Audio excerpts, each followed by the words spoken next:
सी हूँ निरीह लोक आज्ञा सी चलवाई तार अक्षम तार कहीं ना पुओपति आम जहाँ कि निश्चित तुम कर खाली देखा चाह कर आज्ञा मेडिसिन टी आज्ञा मिलूनी मेडिसिन टी आज्ञा खाली श्वास बेला धाई हो जाऊनी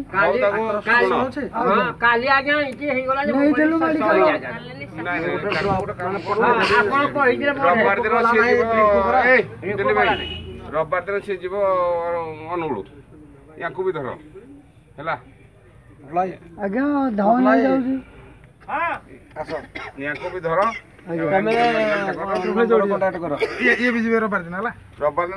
नब से गाड़ी या भी नहीं मेडिकल मुझे कहीदेवी मेडिसिन स्पेशलिस्ट देखीदेव देखीदेव मेडिसिन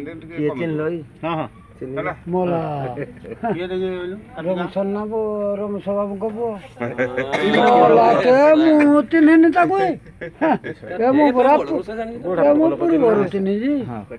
खाଇବା ପିଇବା କ'ଣ ହେଉଛି आज्ञा खाली सदाबले कहते आईस जो डॉक्टर अनुगुल पकाई रखली 4 दिन से खाली कहले सीझा अंडा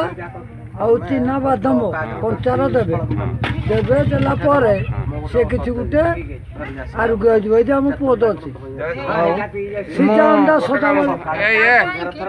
समीर सीझा माने अंडा खाली कंचा 2 दर्जन दर्जन ये विपुल मु आपन पचारुची आपन सबले समाज सेवा निवृत्त रहते कि देखो तो समाज सेवा तो मु चिंता कर मु देखे प्रत्येक जो गाँ गली जाए अनेक गरीब लोग अच्छा जहाँ को पचारती कि मेडिकल जापारती मोर बहुत दरद कहीं मेडिकल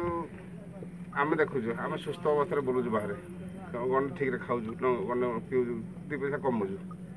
से किसी पैसा काटी गरीब लोक साहय कै निज मो आत्मसंतोष सब गाँ प्राय गाँ एमती किसी ना अनुगुल जिले प्राय गाँव में जाइन बुले कार्यक्रम करे नाई मु पचार मुख्य कारण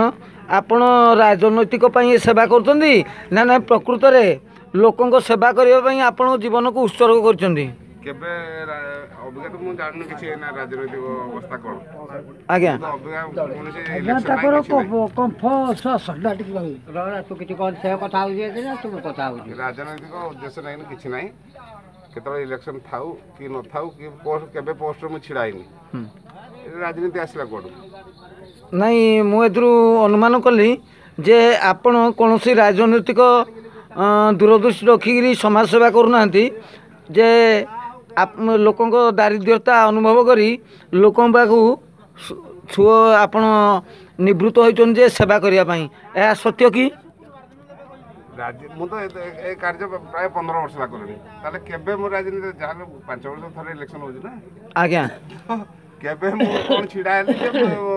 राजनीतिक उद्देश्य नहीं कार्यक्रम कर आज 15 वर्ष ये कार्यक्रम चलै जी आको मन चालू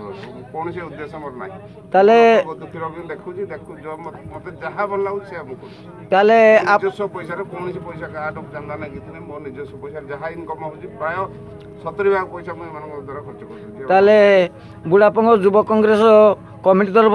आपन को अशेष धन्यवाद जेहेतु आसिकी दुखी दरिद्र को सेवा करते आपण आम आपन को बुढ़ापंग कांग्रेस कमिटी तरफ कृतज्ञता ज्ञापन कर धन्यवाद।